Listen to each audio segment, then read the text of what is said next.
Hello, everybody, and welcome into another week of the USL show. We are Kalerless today, but it's not going to be any worse. It may be shorter, but I'm excited to be here chatting with Ryan and Phil. So we'll start out. Ryan, how you been doing?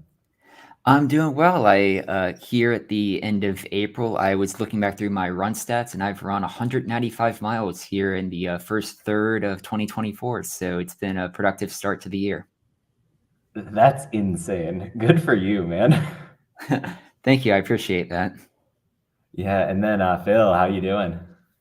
Pretty good. I am just a mere 195 miles behind Ryan so far this year in my running stats. The weather has turned a little bit here in Ohio though, and I'm getting back on my bike, which is nice. I will explain my wardrobe choices tonight.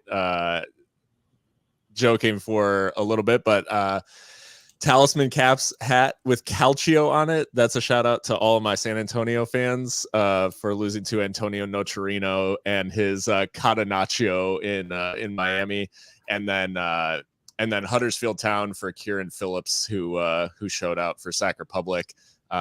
Not too many people can show up Trevor Amon this year, and Kieran Phillips off the bench with a brace. So anyways, but excited to chat USL tonight. It was a really great weekend. Yeah, great weekend of results, crazy week for news across the board. Before we get into it, a couple of shout outs. First and foremost, our partners at Goals TV. I know they're coming up big. They're partnering with Indy 11. They're partnering with a lot of USL organizations to bring you kind of the best coverage you can get of American soccer, of lower league soccer. Really a force for good in this space, trying to bring the voice of independent creators and link that up with the clubs. So make sure to check out everything that Goals is doing. Also want to give a shout out to the patrons. And before we name names, Kaylor went and recorded another For the Glove of the Game episode with Austin Pack. Austin Pack has been in form like you would not believe for the Charlotte Independents in goal. Like he's single-handedly taking a team that probably ought to be kind of bad and making them legit once again in League One. So great conversation between those two. If you're on the Patreon, you're getting it early. And that includes John Hunt, Frank Anthony, Aaron J., Christopher Cohn, Harry Austin, John Fuller, Michael Fuchs, Joshua Duder, Noah Telford, Alberto Aguilar, Jeremy Churchman, Stephen Howard, Ryan Lacara, and Tim Knox. So thank you everyone for supporting the show. Make sure to check that out. It'll be in the show link. So I think we're probably in good shape to get to it. And I want to start with the topic that's been on my mind pretty constantly since last Thursday.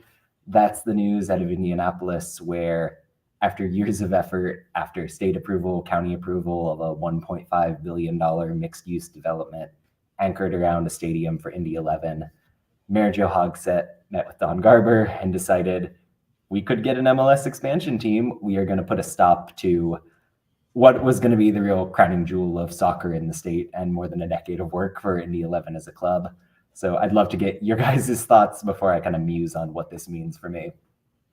Yeah, I mean, obviously you have the personal connection, so I'll leave most of it to you. But the bottom line here is like there is no, there's no more hiding what's going on here. Like a tactic like this, where Garber's approached a municipal leader to like essentially torpedo a team from another division's stadium project, which is sort of the first of its kind in terms of second of its kind, I guess, with Louisville, but really like in terms of the scale of this project, it was absolutely huge. The location was big, being in downtown Indy, and I think like in general, the fact that he's targeted this particular market, it's not the first time that MLS has dangled the carrot of a potential franchise to sort of like scupper something else that was going on.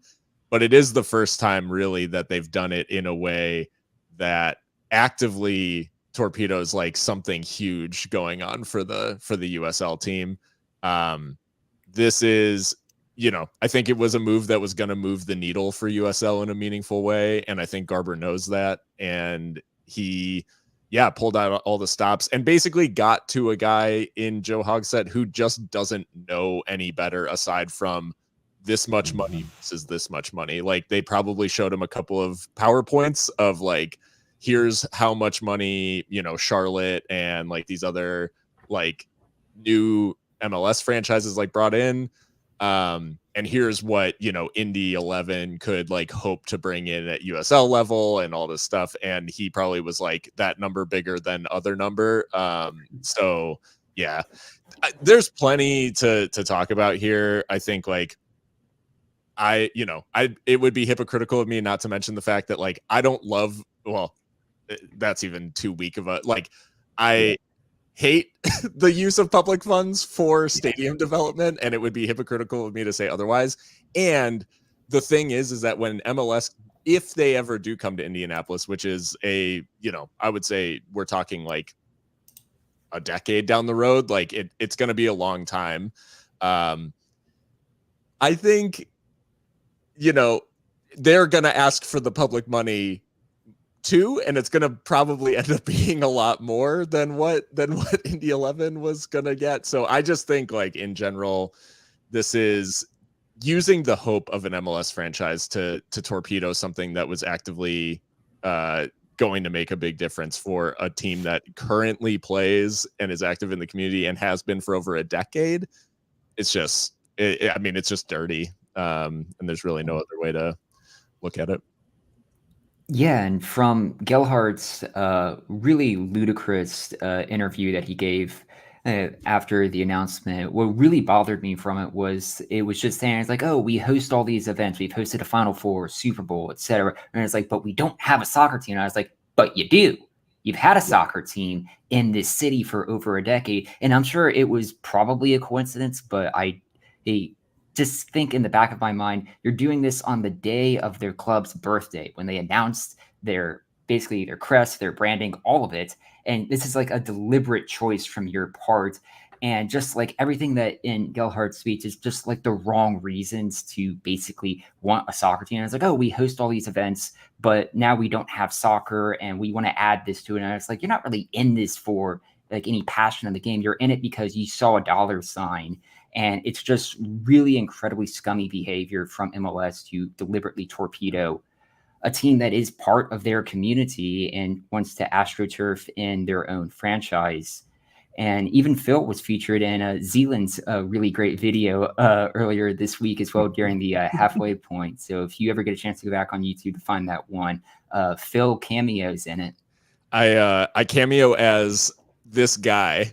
I think is how he refers to me. So, but it was an honor to be included in an FM YouTuber who I've watched for some time.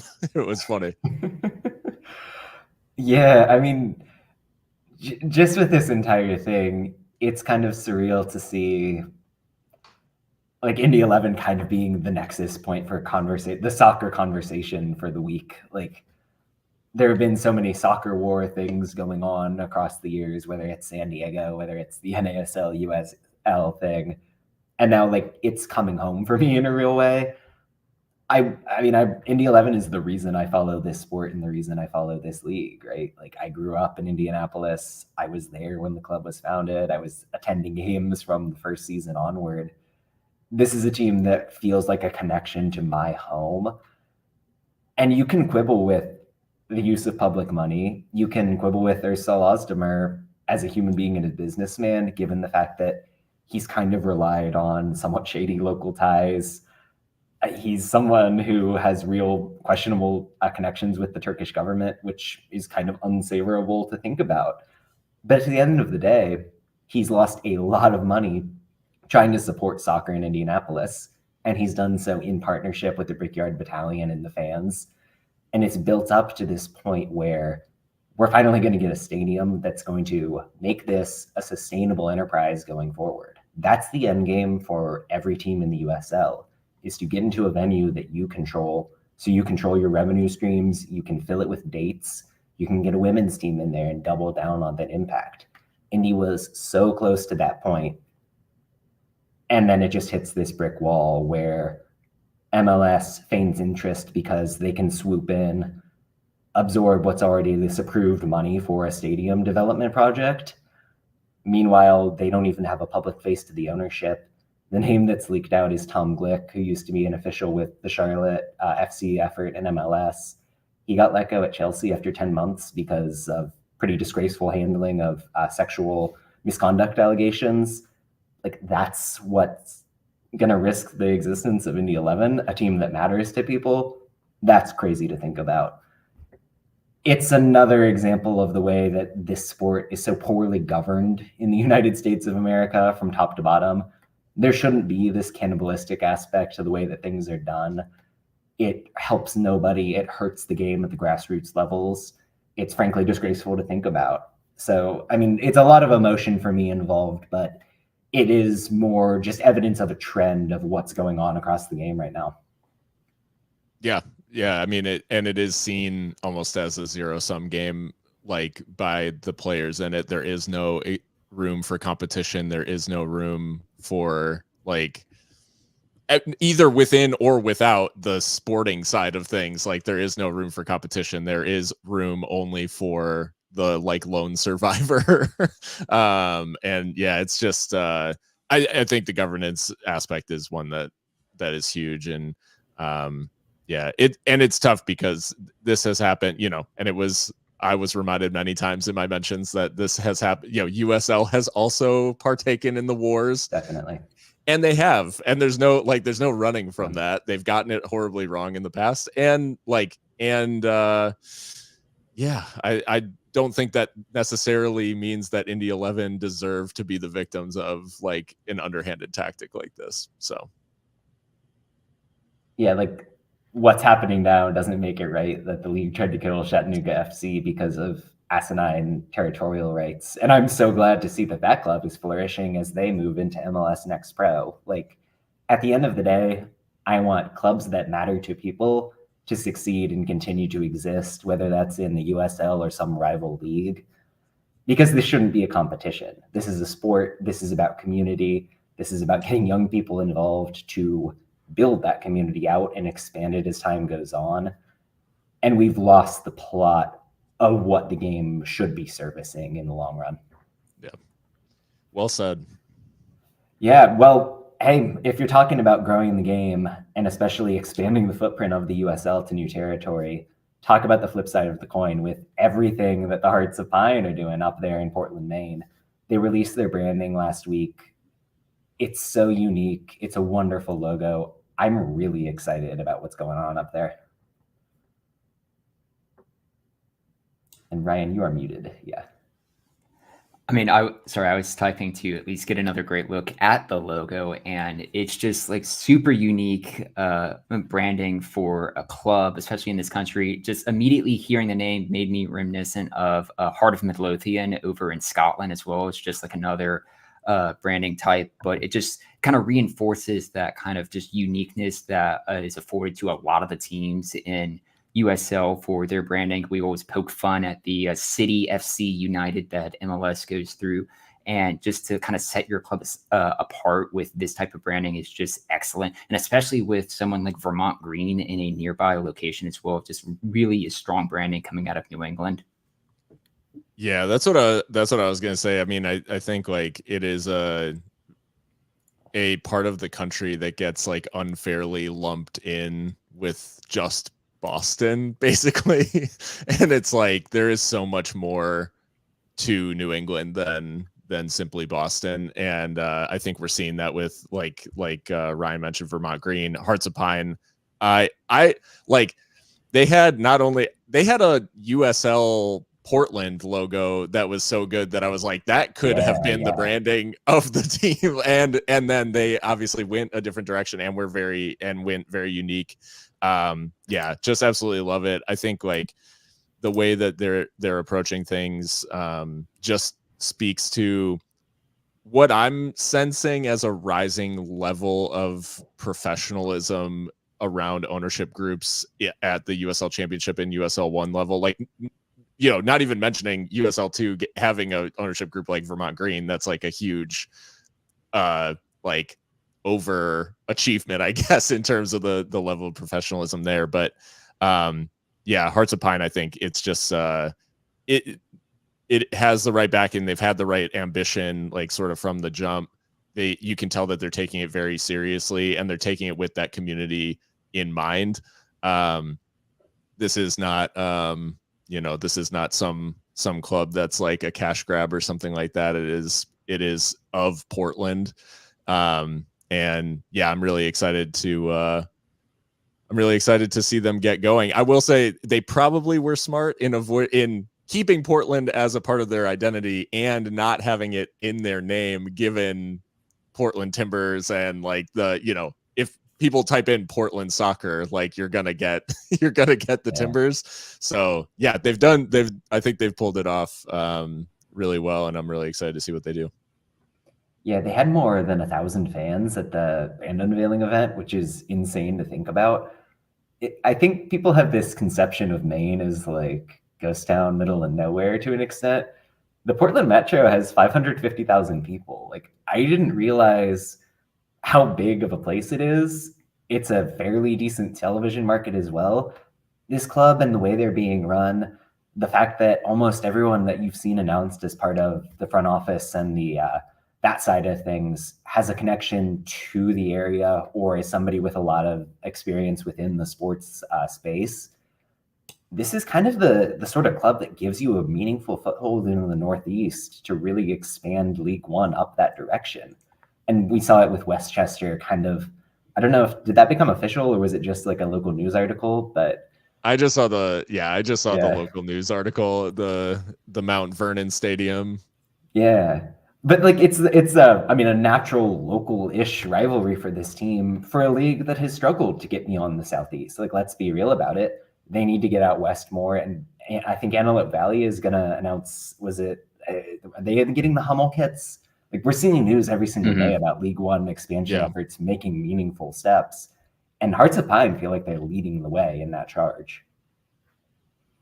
Yeah, it's and like you said, regionally, getting some sort of spread is a huge step for that league, not just in adding to the number of teams, but in adding their sort of geographic reach.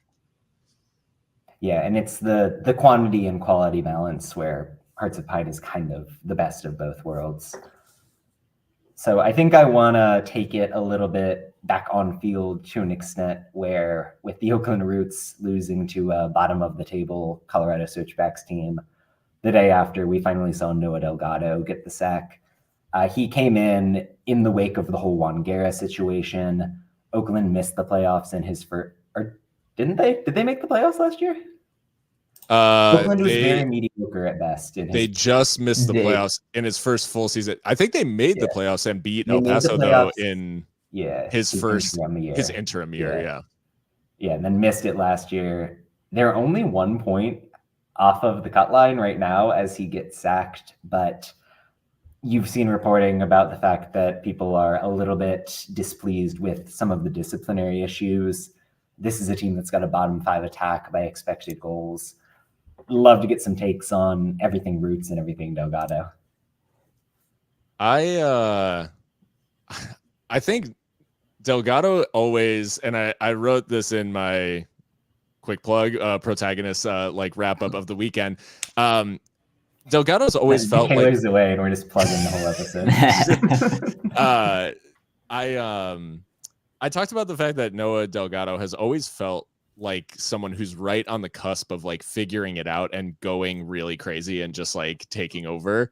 And it just he never really crossed that threshold. I think his interim year, he was great. Like really earned a shot at the first team job, and like it just never stuck. He averaged like 1.2 points per match over his tenure, like over the last 2 seasons, which I think just begs the question: like, is Oakland Roots looking at Delgado and saying, we've given you enough to like go out and be like a middle of the playoff pack sort of team?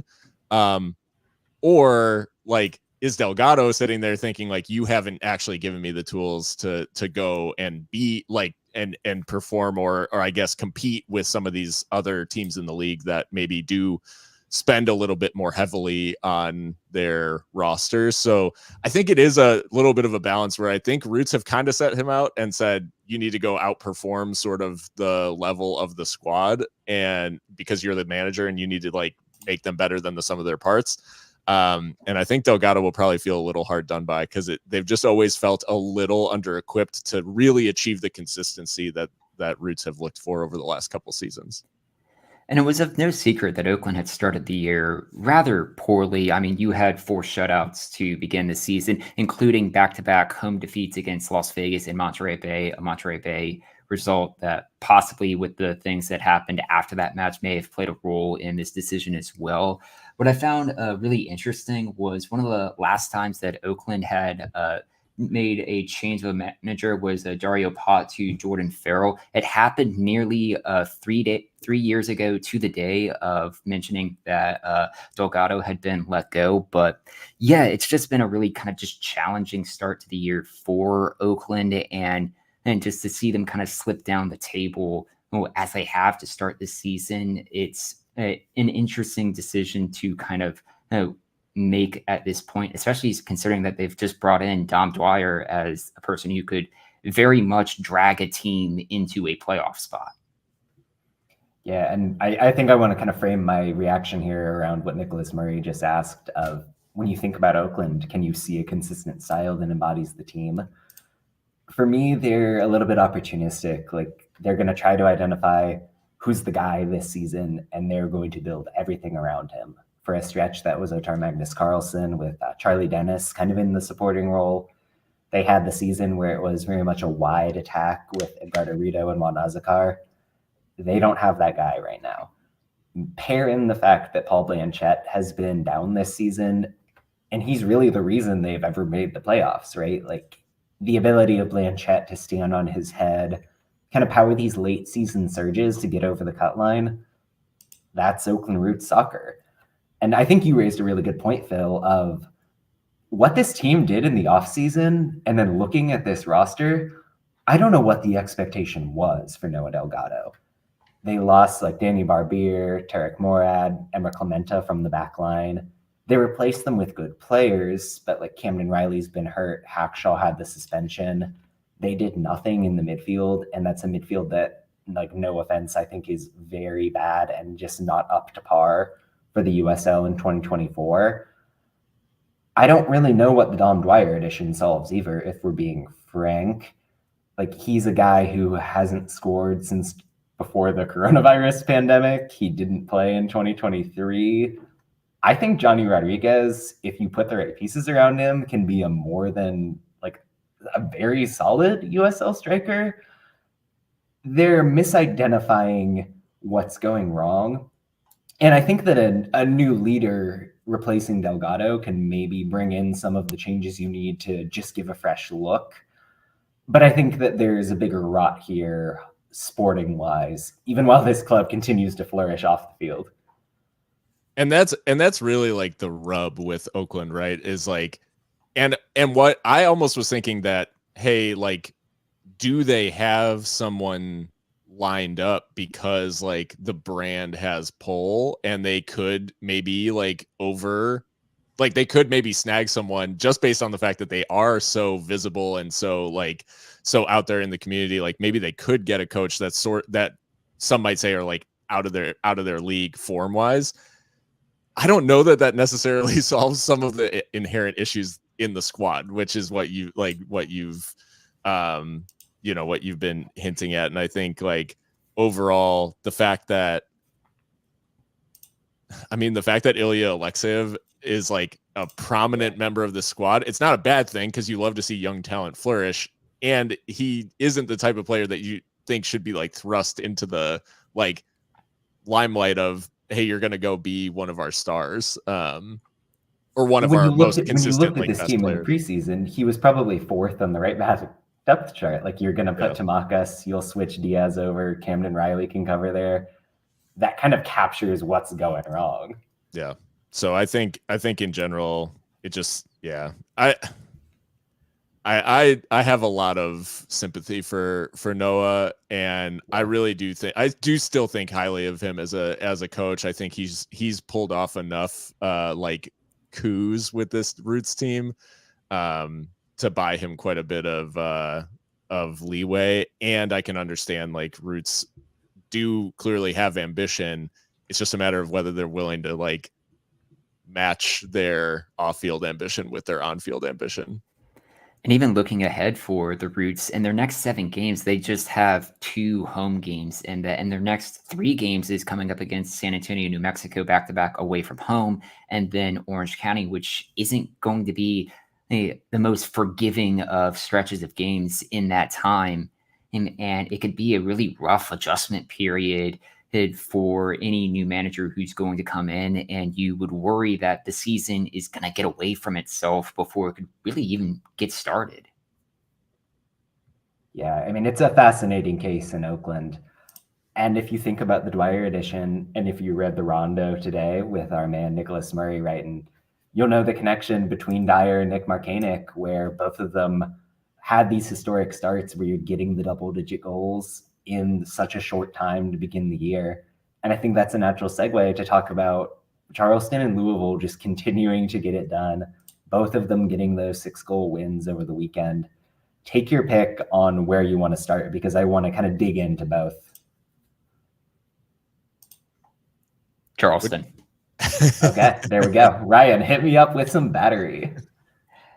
Yeah, I mean, Charleston is still one of the of 2 unbeaten teams left in the Eastern Conference right now, and per my ELO ratings, they're currently at an 1165 rating to start the year. They're on pace to be arguably the best Charleston Battery team in USL history, or at least in their club's history. Their start to the season has been fantastic. I mean, 17 goal differential on top of the season, obviously boosted by this 6-goal margin over Las Vegas. I mean, even looking back from last season, and their largest victory they had in the regular season was a 3-0 victory that's happened twice. It's been an impressive start to the year for Charleston. Yeah, this game, I mean, I know that there is a lot to say on the Vegas side of this and like the part they played in their own demise. Charleston is very, very good. And if you obviously, I think the Louisville result obviously like turned a lot of heads in terms of like, oh, has Charleston actually like, you know, moved above or maybe like gone up a rung this year? I think like we may even be like underselling just how good this Charleston team is. Vegas obviously self-destructed in so many ways. I mean, Raiko Rosarena has the most insane goalkeeping performance of recent memory. And I think there are plenty of teams that don't take advantage of Vegas in the way that Charleston does. Nick Markanic is absolutely, he has absolutely taken a step forward as a, like, just from a pure finishing perspective. He was not this guy last year for Charleston. Augie Williams was like, and it's the fact that they look absolutely fine missing a guy who scored 13 goals last year is just like, there's not a lot of teams that absorb that as well as Charleston have. They've made MD Myers look absolutely up for it, like a lot less fanfare than other like Division III strikers that came into the league, and he's just been unbelievable. And then I think overall, just the fact that Pierman comes out of this game and is like, I don't think we played that well. The bar is clearly like set so high for Charleston. And Pierman now has, like, just in terms of raw ability, and like you can see they're obviously enjoying themselves in this winning, in this winning mood that they're in. I think they've just got like all of the ingredients of a team that can really, really like go and do damage late into the postseason. You'd be a brave man betting against this team potentially being back in a final. Yeah. Within the context of this match, so much of it has to fall on the shoulders of the Lights. Like, that was now their third straight loss in the league. they were doing this thing on their left side where they kind of moved Valentin Noel, who's been an excellent center mid, to the left winger spot. And they kind of forced Gassi Samake, again, like a really good left back on his day, to cover acres of ground down that side. When he couldn't get back, that meant that Nick Marganik was completely wide open. I thought it was a real misstep from Dennis Sanchez in terms of the game plan, but take nothing away from Charleston. Lots of teams make very dumb tactical decisions week in and week out, and the opponent they're facing doesn't have the talent and the execution to hang 6 goals, right? Charleston is clicking from front to back. What you're getting from like Graham Smith in defense, the fact that you can platoon Leland Archer and Juan Palma at the other defensive spot. Adam Grinwis has been really good. Like MD Myers, we hardly talk about because there are so many other talented players, but he's quietly been one of the pickups of the offseason. So many things about the Battery are fantastic right now. I just love watching this team play, really. They're winning, so we can get that raccoon video at the end of every victory.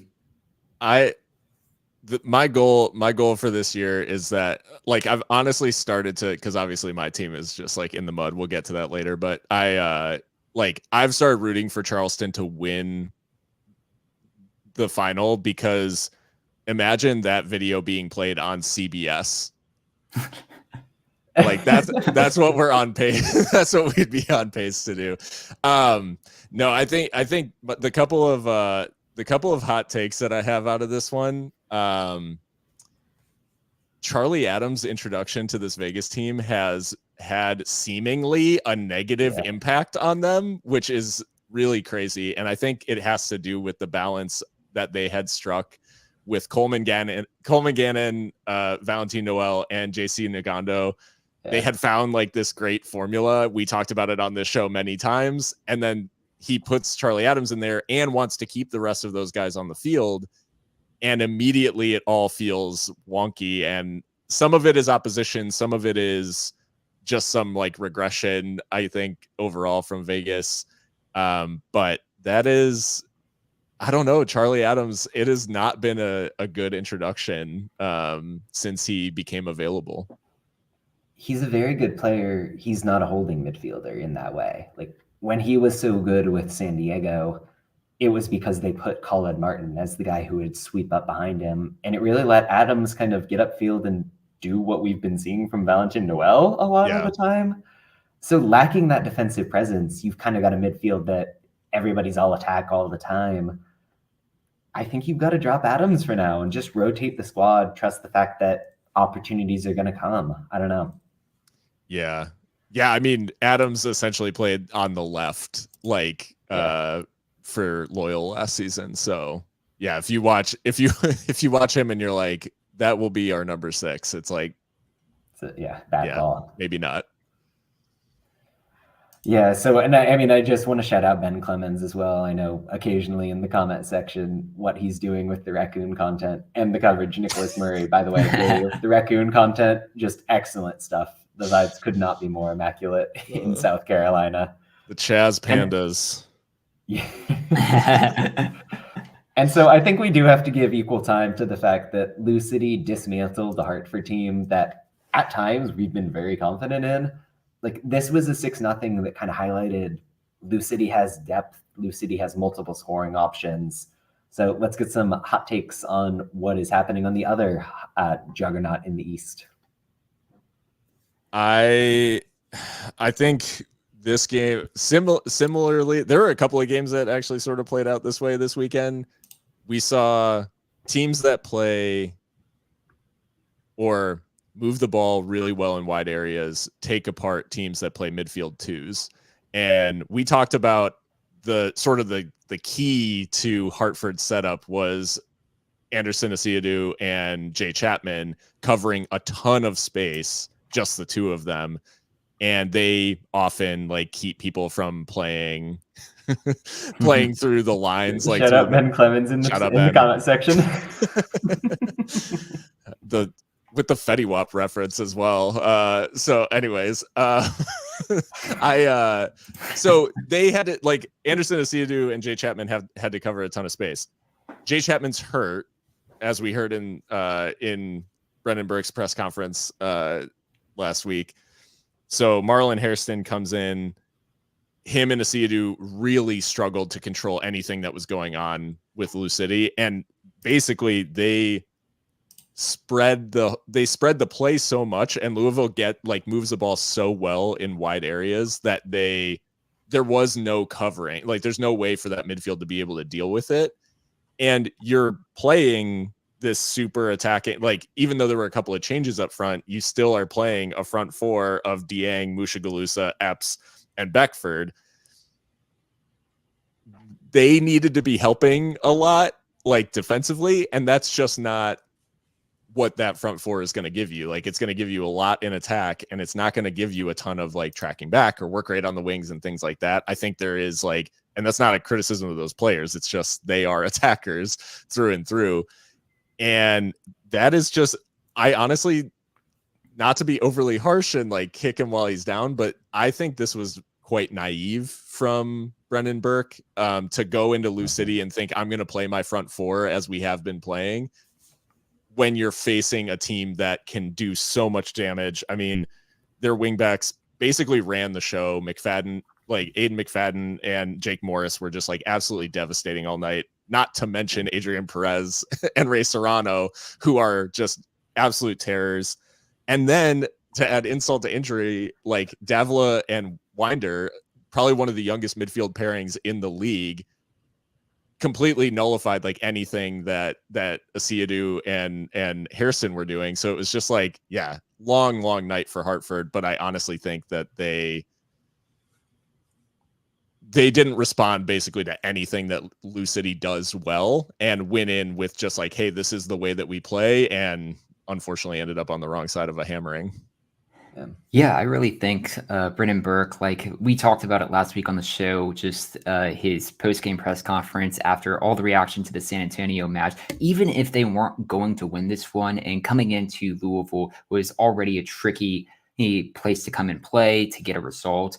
Even if they weren't going to come in, you can't leave this match with a 6-0 defeat after everything that happened last week. I really think Burke has ended up with really just egg on his face about this type of match. But not to take away anything from Louisville, I mean, they've won their first 4 home games of a season for the first time since 2022, and they have done it in just fantastic style. They've scored 19 goals in those 4 home games in that time. I mean, you're putting up 3 against Pittsburgh, 5 against Birmingham and Indy, and now 6 against Hartford.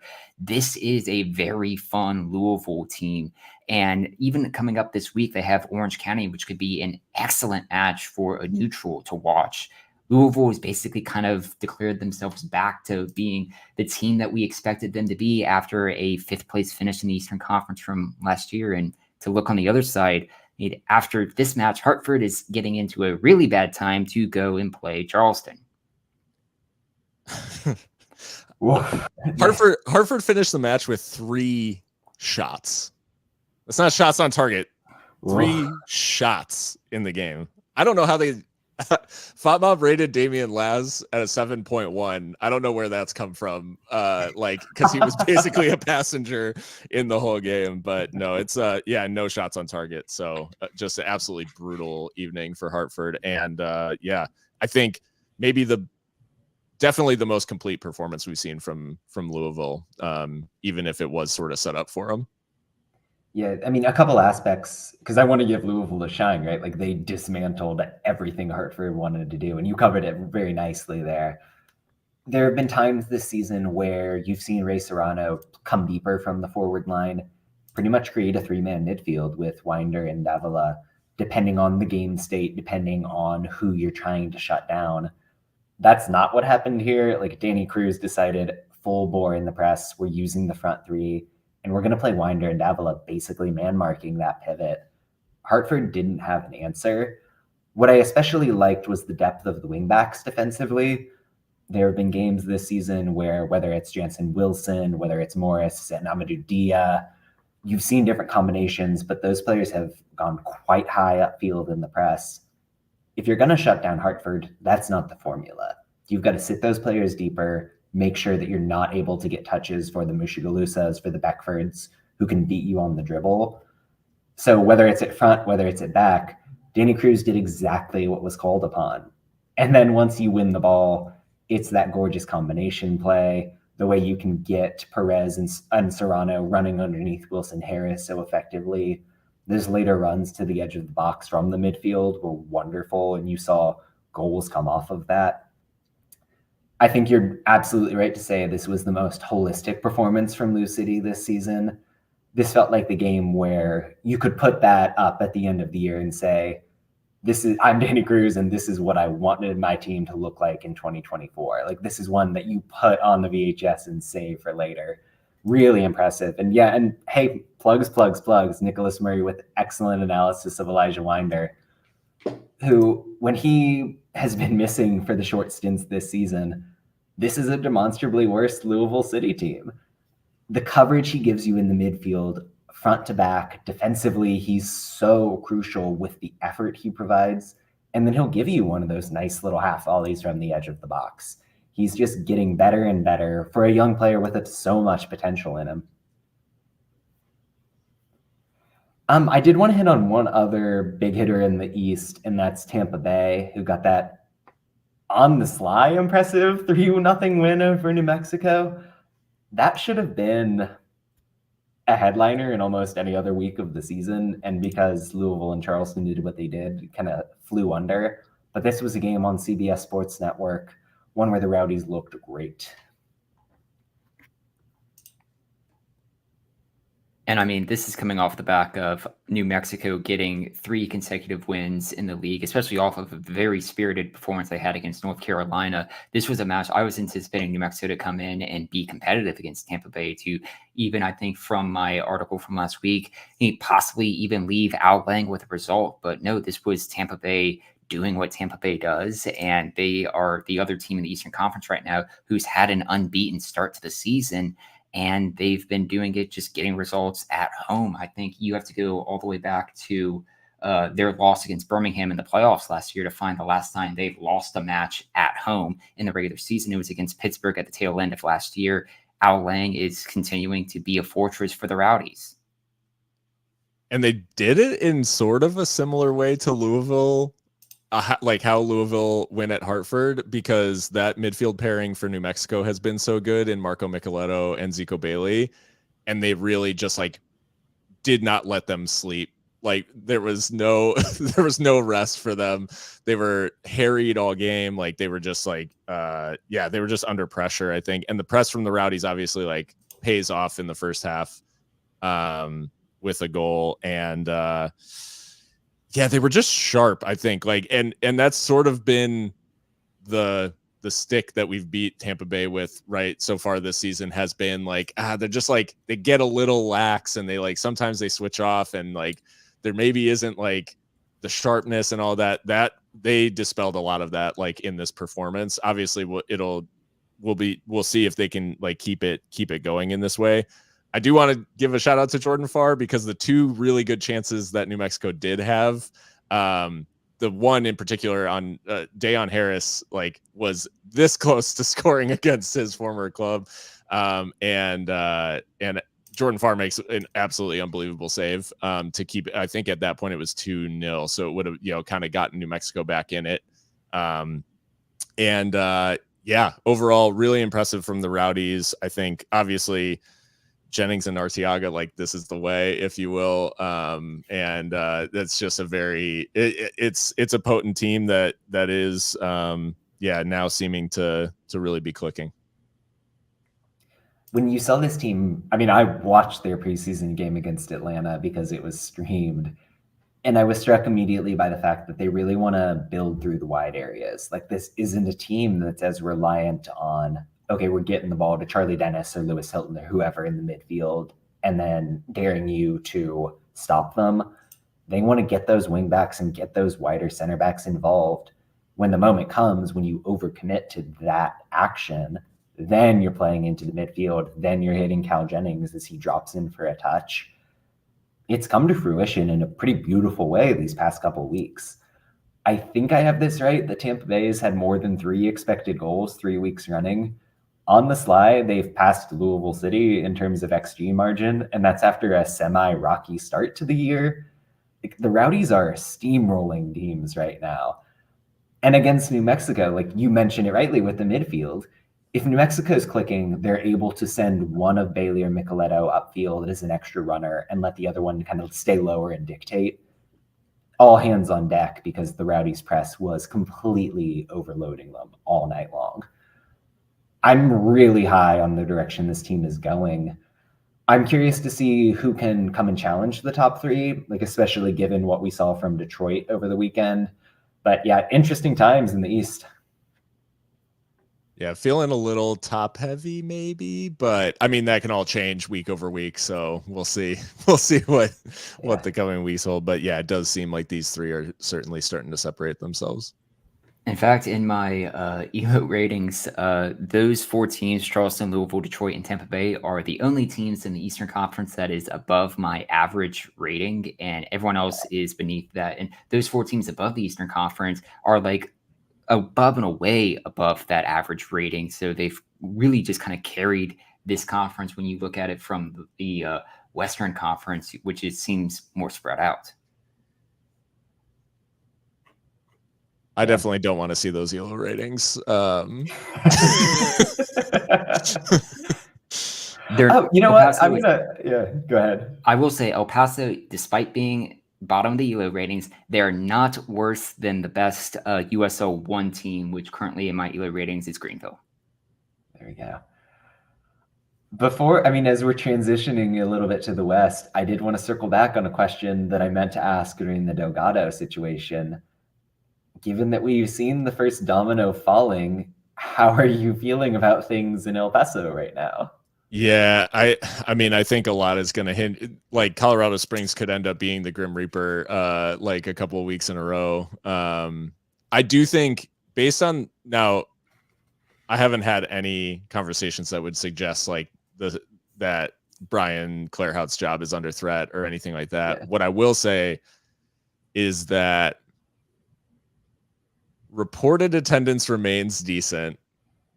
Yeah. Actual attendance is not very good in El Paso right now. That is obviously anecdotal. We don't have any numbers to support that, but that is just like, I mean, you can tell in a 10,000 seat stadium or, really an 8,000 seater. When it's 6,000 people, that's a pretty full venue. Like, it isn't feeling that way. So I think like if there's anything that's going to spur Mountain Star into like making a big decision on Brian early in the season, that's going to be it. Like if it starts to hit the bottom line, then yeah, that would be, I think, a tipping point. It's certainly, when someone with 2 wins gets sacked, certainly the guy with no wins is going to start feeling the heat. So that is, I think, the sad reality in El Paso right now. So I think the Switchbacks result, oddly enough, may have a lot to say over how that situation develops. Yeah, and we'll touch on that one. Yeah, go ahead. And there are 2 managers in the UK right now that could be at least in contention for the job of not being attached to a club as of June. One obviously is managing at Liverpool, but the more realistic option is Neil Collins out of Barnsley. Jurgen Klopp forgoes his sabbatical to manage El Paso Locomotive. But no, seriously, Neil Collins fully Barnsley. Yeah. No, Neil being available, obviously, I think turns up the heat on everyone. I think that was your tweet, John. Because in theory, a guy with a proven USL track record available early in the season might move people to move. The interesting thing with Neil Collins is that I think the intention was probably always to work his way back over to the English pyramid. Now that he's got his foot in the door, even if somebody drops the bag in the USL, would he entertain that? I'd be curious to see, and I have no way of knowing, but it can't not influence the coaching decisions right now, I think. Yeah. Well, I do want to pivot to some teams in the West that are actually good this season.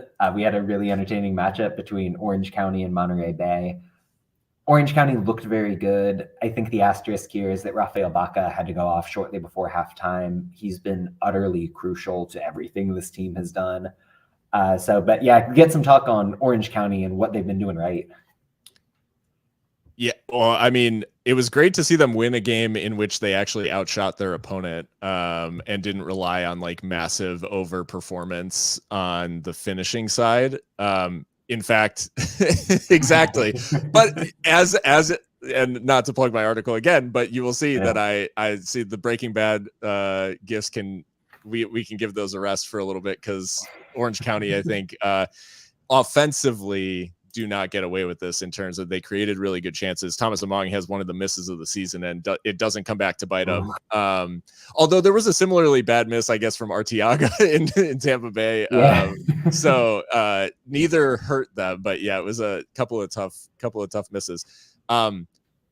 Nicholas does hint at the one thing that I think like does still give me, because it's like, hey, they started to pick up offensively, and they conceded a lot of really good chances here. And particularly from crosses, they were defensively like really poor against Monterey Bay. And I was actually really surprised that Traeger and Enriquez like didn't take more advantage. Cause yeah, first half, like in all honesty, Monterey Bay could have been like out of sight in the first half. Now Orange County like completely shut them down second half, like really put the pedal to the floor. And in general, I think like this is where we saw more of the vision of Orange County. Like this is probably like what they're trying to be week in and week out. And to see them click offensively, it does feel like, hey, some of these pieces we were just feeling out like how they work together.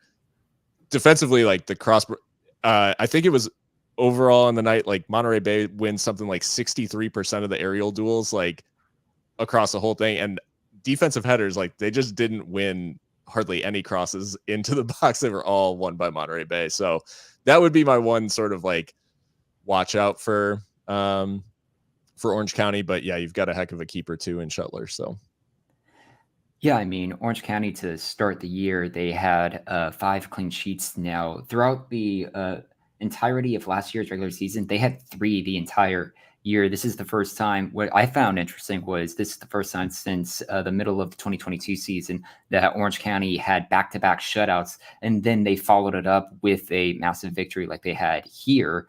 It really was a performance that they needed to kind of shake off the bad results of Sacramento and kind of prove it's like, hey, we can actually, what we're doing is actually working, and we're just not stealing a living and stealing 3 points off of teams week in and week out. Yeah, this was the game for me that felt like what we want this midfield to be for Orange County, how it can be a driver for them offensively. You had Kyle Scott as somebody who I thought really broke out last season. He was always going to be kind of the offensive leader, but somebody who really is all over the pitch. But then how do you integrate Sophia and Jeffal, who's been amazing, and especially during Scott's absence? What's the deal with Christian Sordo, somebody who came in with a lot of expectations as maybe the missing piece creatively in the midfield? And I thought they blended beautifully in this match. I thought they really took the Monterey midfield to task, especially after the Baca situation went down. The way that they were able to break out and lead those counterattacking moves was invaluable to the way that Orange County generated offense. But they were able to track back quite effectively to clog the middle of the pitch. It's why Monterey ended up being pretty reliant on crosses. They couldn't penetrate into Tristan Traeger's feet. They couldn't get the ball with control into those dangerous areas. Jesus Enriquez had 10 crosses in this game. Like, that's an insane number, no matter the league or the standard, like for one player to do that. And it kind of speaks to how Orange County had them where they wanted them to a certain extent defensively. So really impressed with everything you're seeing there, especially given the injury situation, given the fact that, as Andy pointed out in the comments, like Ashish Chadha has been playing left back, even though he realistically is more of a number 10 by nature. The way that they've been able to have next man up mentality has really carried them to where they're at in the table so far. And that go. Oh, I was just gonna say that midfield balance is like really impressive, especially given just how good like Rebiar, Fair, and Baca obviously have been for Monterey Bay. So getting the better of that side, even acknowledging that Baca goes off. Like, I think like, that balance, especially with Christian Sordo in there, that is a feat to get that right against a really good Monterey Bay side. And Andy, with the mentality monsters comment, in a week where San Antonio loses to Miami is classic stuff. Yeah. Yeah, so I do want to take a step back here and talk about the Jaegermeister Cup. We had the first round of matches in League One this weekend. Tons of games going to penalties on Saturday. I think 3 out of the 4. And then we had another game to wrap things up on Sunday with Lexington getting a win, a 1-0 one over Madison, where by that point they were 2 men down. They get a Kalen Fox goal 4 minutes into added time, kind of out of nowhere, to get the win. So kind of take your pick on which League One match you want to talk about, and we'll start with you, Ryan. Yeah, that Madison performance was just really head-scratching out of all of that. This was a Madison team that, by all accounts in our preseason preview, we were expecting this side to be one of the best teams within USO 1, and not to take away anything from Lexington to have a really gutsy performance by the end, 2 players down to then get the winning goal in stoppage time. That's a huge foundation for them after what's been a really rocky start for Lexington, especially as everyone's going to keep pointing out. Our fan poll had everyone really high on Lexington to start the year, and they just haven't matched that. So not to take away anything from Lexington to get the results out of this one, but yeah, Forward Madison just really with a puzzling performance out of this game. Yeah, and to jump in on that one real quick, I mean, I wrote about it today in that Lexington, in terms of what they're trying to do as they build with a very short passing game, and neither the chemistry nor, frankly, the talent to pull that off, they've been a hard watch for a lot of the season. And the fact that Madison, the team that I had number 1 in the preseason, just to be frank about it, like, I think that they have so much talent and they've just not been able to figure it out. And the fact that they're not getting bucket loads of goals from Cheney and Galindres and Gebhard every single match is somewhat flummoxing. But credit to Lexington for keeping the mentality, defending quite well on balance, and getting the win here. I'll say, like, in jumping in on the cup in general, I think this first weekend was a great demonstration of just what this competition can bring, and I'm especially excited about the opportunities to expand this competition in the future, because there's just a lot of really interesting things going on here, and it brought exactly the sort of chaos like that you would want in a a League Cup sort of structure. And to have it sponsored by Jaegermeister and Central Valley Fuego to score a 94th minute equalizer and then win on penalties, that is the drunkest possible result. Like, it is perfectly on brand for the Jaegermeister Cup. And then, Lexington winning with 9 men. There's just, like, this is, it achieved basically obviously there's a long way to go, many more match weeks.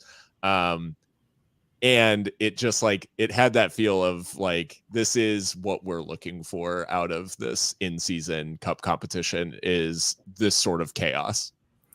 And as Ben said in the chat, the ball stand of the actual Jaegermeister bottle, like, when I first saw that on stream, I was like, that actually does make sense. Why didn't I, like, think about suggesting that or tweeting it? But this is more just a plea that if Jaegermeister wants to send us the ball stands of that display, we would all be accepting of it.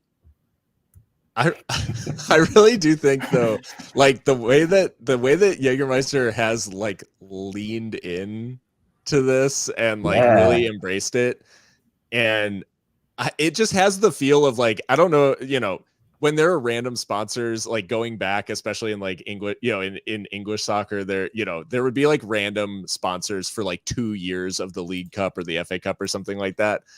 And, they would be like the Worthington's Cup or the Milk Cup or something like that. And they would just, like, double down on whatever was sponsoring the thing. I think that's the thing that I love about this, is it has a very, like, 80s, 90s, like, sort of throwback sports feel, where it's like, hey, we're just, like, having fun with this. And not everything needs to be, like, the most crazy serious thing. And it's a business deal that makes like that moves the needle for League One really meaningfully. So it's like, it just, I don't know, it's checking a lot of boxes for me personally.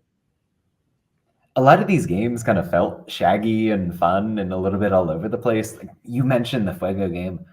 I'm so happy to see my guy, Robert Coronado, who criminally underrated with RGV, going and getting that goal. And then, I mean, Fuego winning any game is kind of funny, but doing it on penalties in their Jaegermeister opener is great.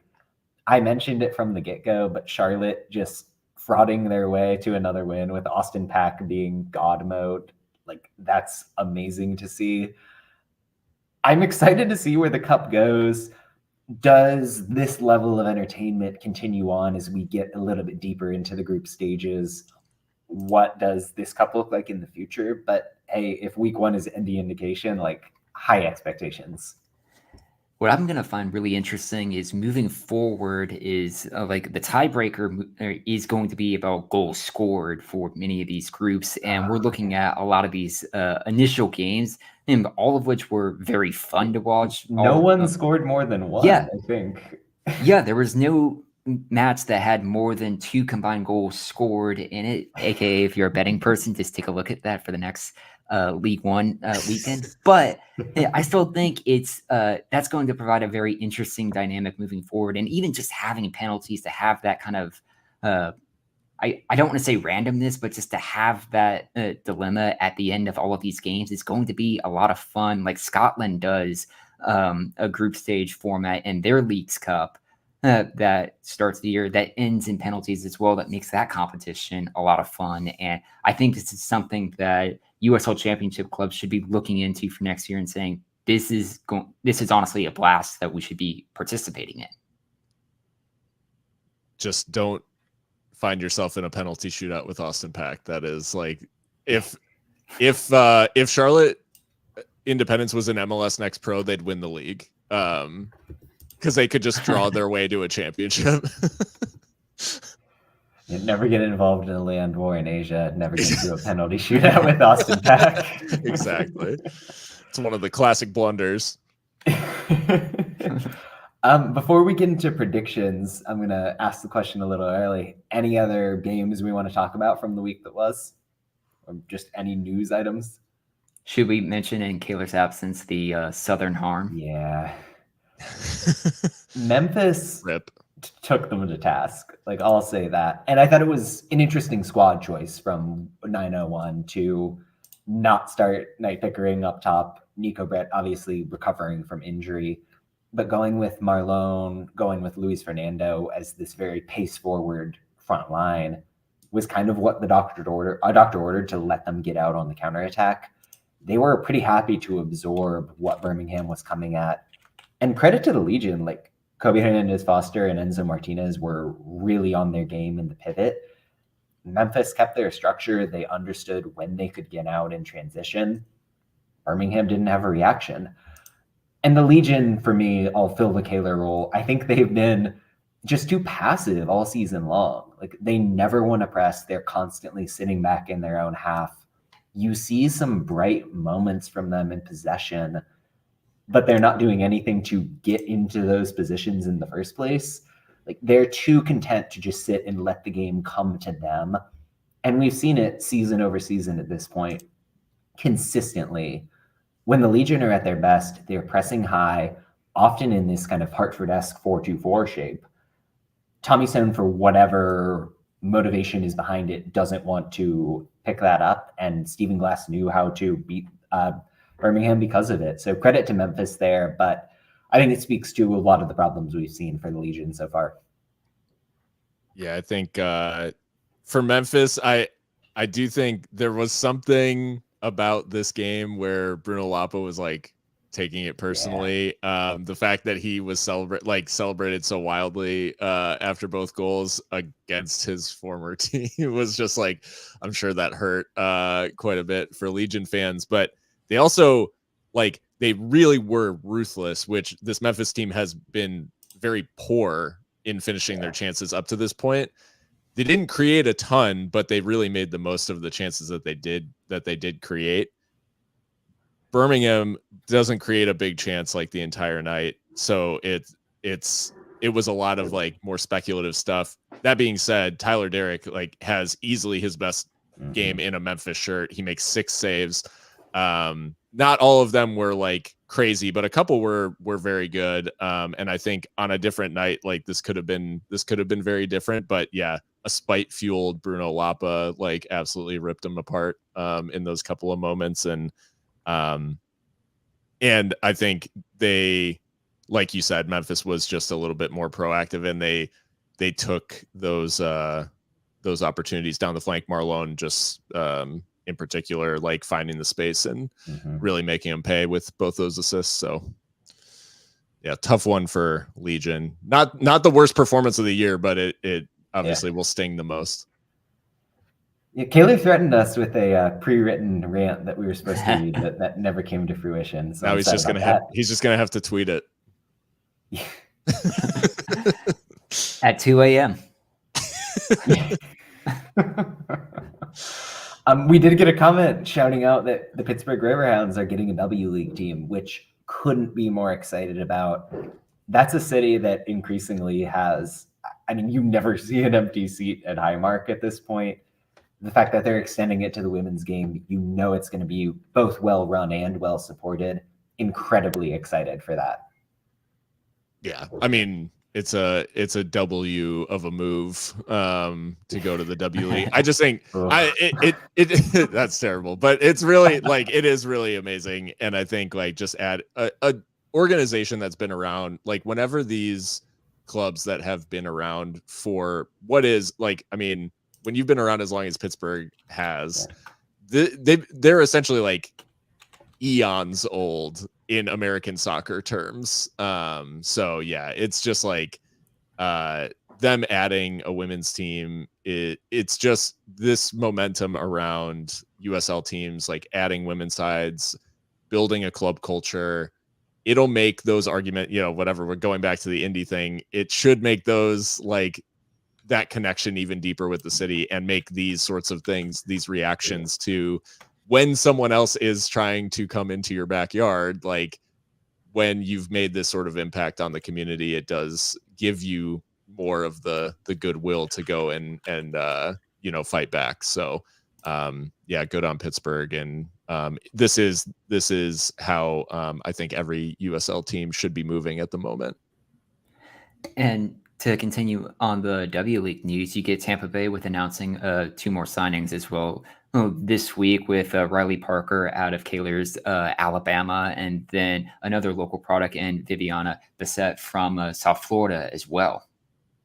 And a really good feature and protagonist covering some of the initial signings. So go check that out as well. For sure. All right. I think we're good to get into the predictions. And we're going to start with a team that we've talked around a little bit with Detroit City, who's taking on a Loudoun side that we want to be very good. Increasingly seems like they're kind of on the borderline. So Phil, why don't you kick us off with a prediction there? Yeah, I'm going with Detroit. I think like what we saw from Detroit and Pittsburgh, obviously, I think I'm chalking it up more so to the like Bob Lilly is figuring it out versus Detroit was bad or something like that. I think Pittsburgh at home is always a tough prospect.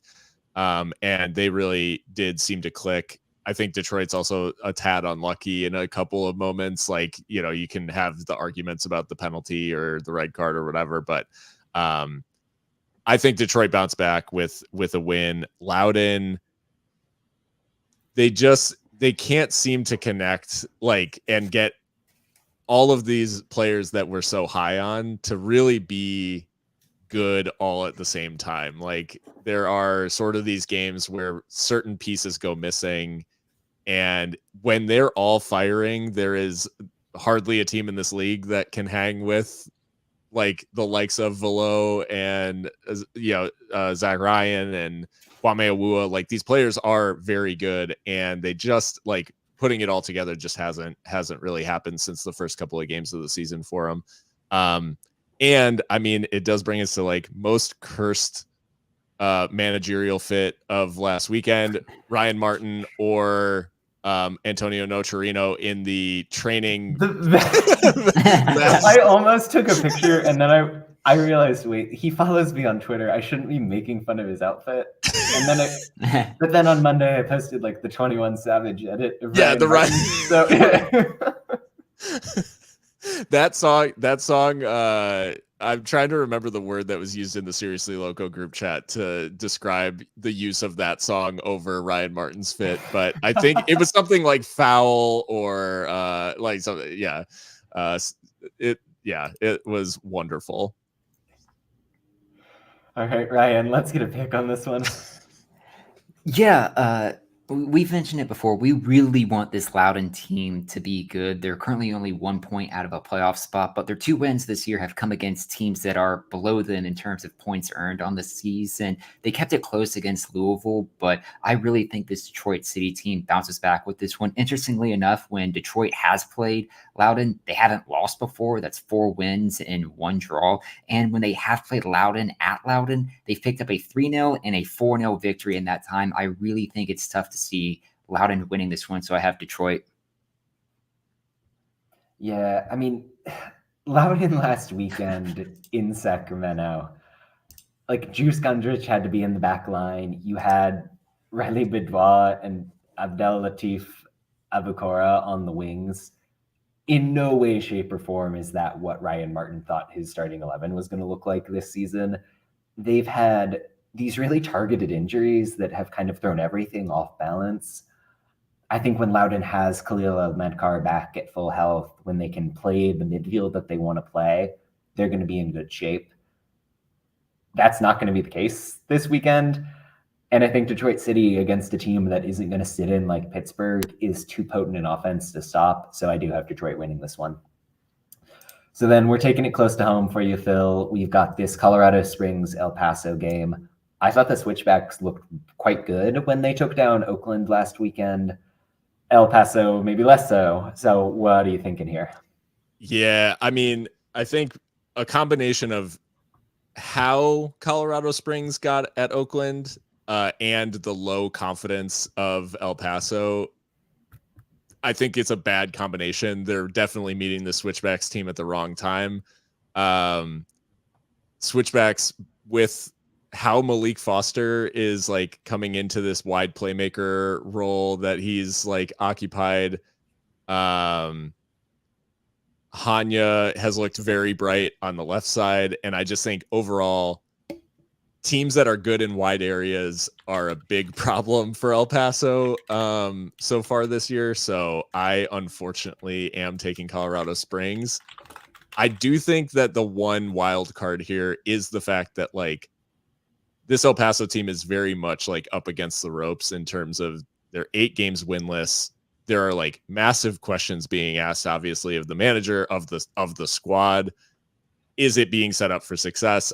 I think like the first real cracks started to show in Brian's press conference after the loss last week to Tulsa, in which like El Paso looked completely pointless. Like they didn't really do anything well basically all night.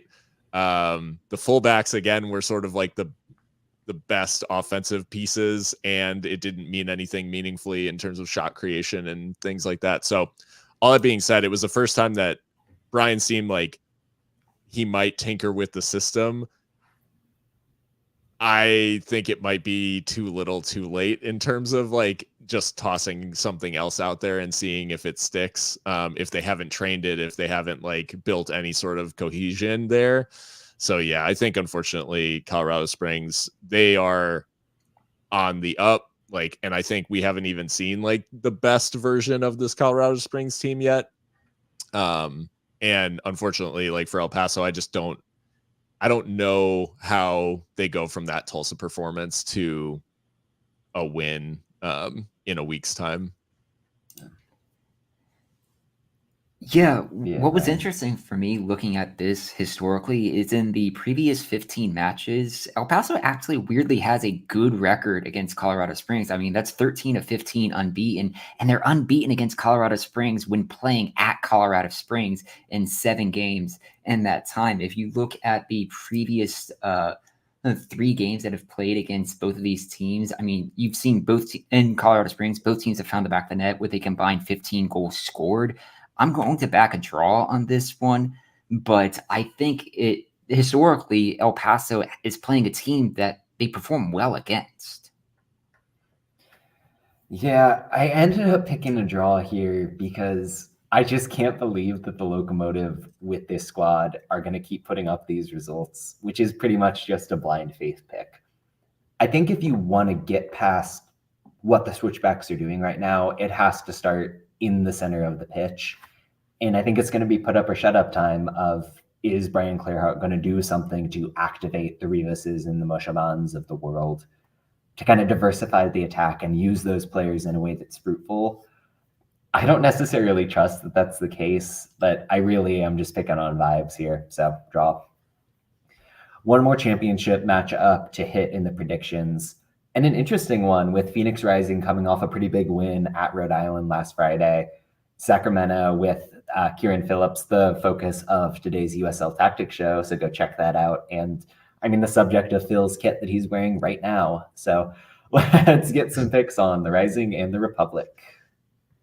I went Sacramento for this one. I think the thing that currently separates this Sacramento team from being in the like Charleston conversation of like best team at the moment is purely the fact that they refuse to put teams away. Yeah. I think this Phoenix match does at least like mentally present, okay, team coming off a big result, like, is Phoenix back, right? Is like the conversation. I think Sacramento are far too strong in terms of what they can do to take teams apart and to shut teams down offensively. I think when you look at Rhode Island, it's really a couple of like crazy moments where Remy Cabral gets in. It's not, I don't want to say Phoenix didn't do it because obviously it was their press, it was their energy, like, but I think Rhode Island was also a little naive. And that I don't think Phoenix is going to have the same opportunities against Sacramento, because when we've seen like this midfield of Luis Felipe and Nick Ross, they're like the most press resistant midfield in USL. It's very hard to get the ball off them. And the way they link up, either Ross to Jack Gurr, Ross to Roro, like there's just too many options in buildup. And I think ultimately being that it's Phoenix, it feels like a big like Western Conference matchup, sort of classic USL. I think Briggs and company get the win. Phoenix, obviously, great for them to get that win at Rhode Island, and to me, like not the most convincing circumstances in terms of how they did it. So, Phoenix could still shock the world for sure, but I think Sacramento's just too strong. Looking at this match, just in historical trends, Phoenix actually owns the overall series with 9 wins versus 8 draws and 8 wins for Sacramento. You're looking at a Sacramento team who have not won in the Valley since 2018. This is a tough place. Yeah, 3 draws and 3 losses in that time. This is a tough place for Republic to go and get a result, even with some of their best teams that they've brought to this stadium. I think Sacramento, and this is who I'm going to pick for this weekend, is finally going to break that streak. But if you're looking for a trendy upset pick, Phoenix, it seems to have their number when hosting Sacramento. Yeah, I mean, Phoenix, for me, they're going to get the goals from Cabral. Like, he's just that guy right now. Having Armanakas back in the starting lineup after 2 weird weeks was obviously the right move for them. But it was the defense in Rhode Island that really was the story. Defensively, they shifted into like this kind of off-balance 4-4-2 in the press, which it's not a look we've seen really at all, whether under Guerra or Danny Stone. I thought it really made them work effectively. And then when they got the lead, tremendous defending in low block in the 5-4-1. They're going to need all that effort and more against this Republic team. I ultimately think Sacramento has too many weapons. I know, and to reference the tactics show again, I'm fascinated by whenever we end up seeing a 2-striker look with Trevor Raymond and Kieran Phillips up top. I think this could be a good game to pull that out. Like, I think Phoenix is quite susceptible to it if they are trying to come out and play a positive match. So going Republic here, feeling pretty good about that one. Let's head down to League One for a couple more picks, starting with Richmond and 1 Knox. Yeah, I've gone with Knox on this one. This is a little bit on vibes. I mean, Richmond's been better, right? They've got a little bit of a boost from the Open Cup, I think. Like that's sort of like put some pep in their step. But I think overall Knox has just been the more consistent team. So yeah, I think they get the job done on Richmond. Yeah, I've backed 1 Knoxville on this one. This Richmond team, despite having only been shut out once in league play this year and in Jaegermeister Cup, they're also not keeping clean sheets. The only clean sheet they've kept this season was against Loudoun in the Open Cup. I think 1 Knoxville, they've been more consistent to start the year, so I'm taking them to win this one. But I would say I think this is a match that both teams do find the back of the net. Yeah, early in the year, 1 Knox came out running the same 3-4-3 that we were familiar with last year. The real variation was they had moved Angelo Kelly Rosales into the front line, and he was, I think, player of the month for the first month of the season. Unbelievably good in a role that you wouldn't have thought he was a natural in. They had the Omaha game that was somewhat frustrating. They moved into a very unfamiliar 4-2-3-1 in their Jaegermeister debut. Kelly Rosales in the pivot. And I thought it added a level of surety that's going to be important for this Richmond game. If the kickers are going to beat you, it's going to come through Neil Vignoles in the midfield.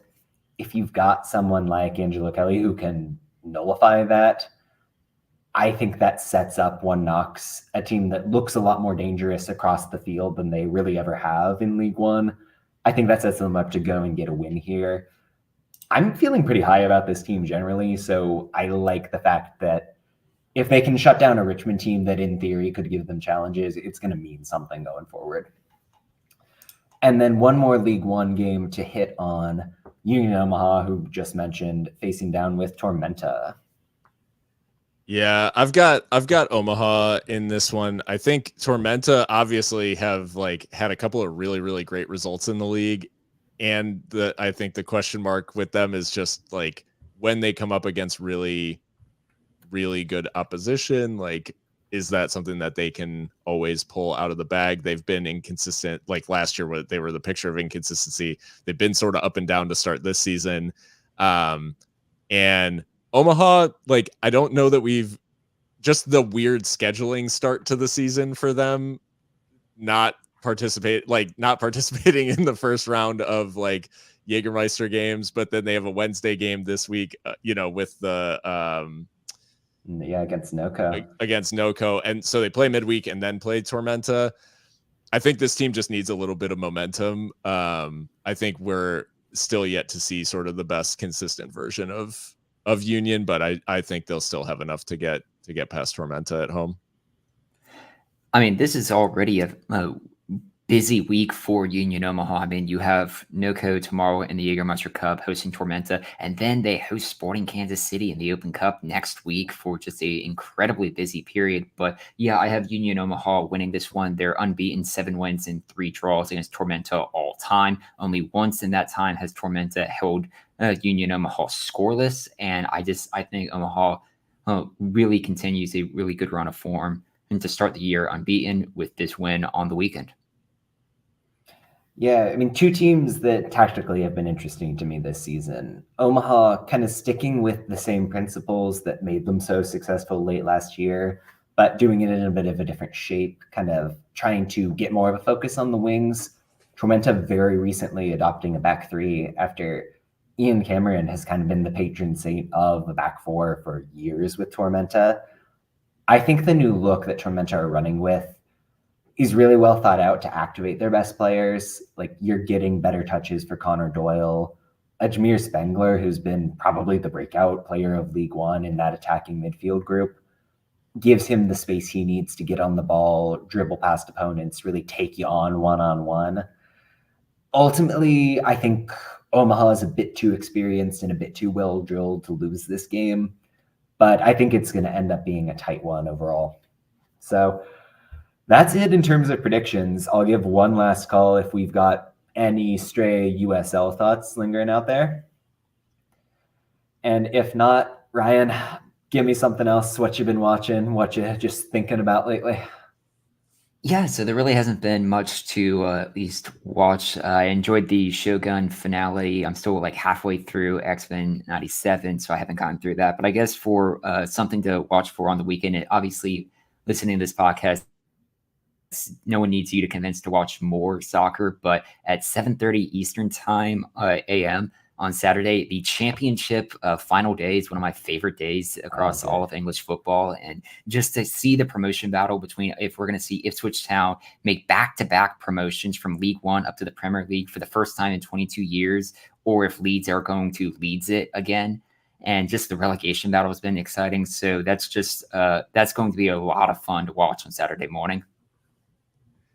It's going to be particularly interesting given my neighbor is from Ipswich and is a huge Ipswich Town fan and has been riding an absolute roller coaster this season of we're the best team in the championship to, oh no, we're gonna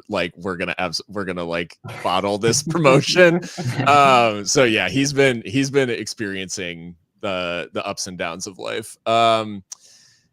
I think in terms of stuff that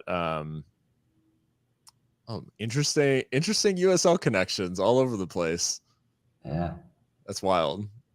It would be crazy to see Ipswich like back in the Premier League when they were in League One literally last year. But no, I think in terms of stuff I've been watching, yeah, I've kind of been all at sea like ever since Shogun ended, and then I've also been just with the writing schedule. I will say, I know John is not the person is not the person to talk to this about, but yeah, when it's like not your job, and you end up writing a stupid amount about one weekend, and then turn around and write more.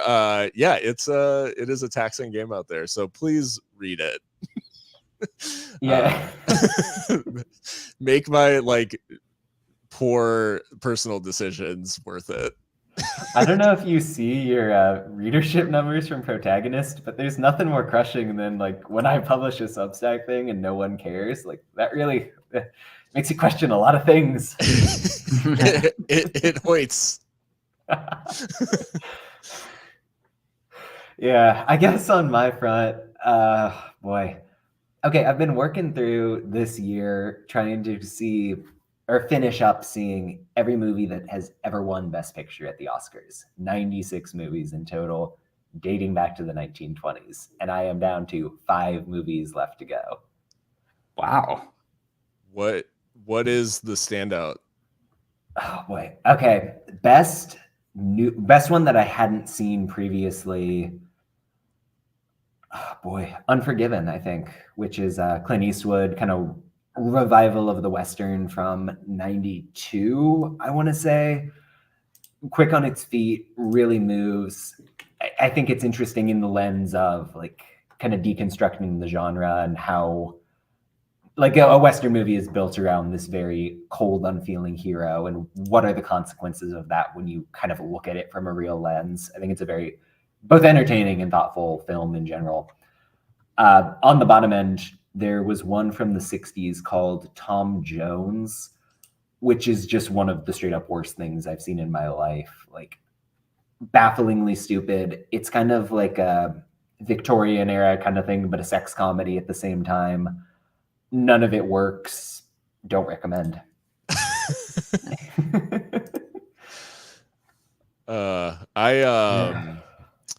Yeah. This is a very, very random one, but when I was in El Paso a couple of weeks ago, I went to a bar that's in downtown for their Sunday brunch, which is incredible. The Reagan, highly recommend it. It's a very like music themed bar, has nothing to do with Ronald Reagan, just to be very clear. So it's like a music bar. There's tons of like memorabilia on the walls, all that stuff. And it was Sunday morning, like there was soccer on, there was all kinds of different stuff on. They were playing Eraserhead.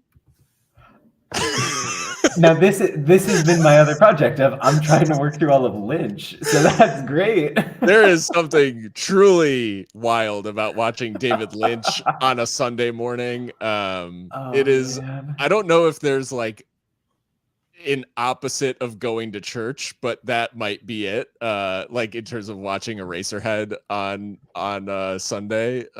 So, anyways, truly one of the most like unhinged experiences. Where I was enjoying a very delicious brunch and glancing up every once in a while to see some paranormal body horror. So yeah. The main actor in Eraserhead, Jack Nance, he's in Dune. I think he's in Elephant Man. He's in Wild at Heart. He's one of the main players in Twin Peaks. Like David Lynch just decided, I love this weirdo, and I'm putting him in everything. All right, and we've got the comment from Kaylor here saying whichever Air Bud is the best soccer movie. So I think that is a great way to wrap up the show. A shout out for Bend It Like Beckham. I think my hot take is that there aren't many good soccer movies. I think baseball is the movie sport. Kicking and screaming. Yeah, Big Green. Value. Anyone remember Big Green? No. It was a 90s like kids soccer movie that also starred a lot of people who there was a lot of crossover with like The Sandlot, I think, from a casting perspective. So anyways. All right. Well, I think we are good to wrap there. So thank you everyone who came in live and chatted in the comment section. Thank you to everybody who's listening back on the podcast player. And I am going to leave you with this.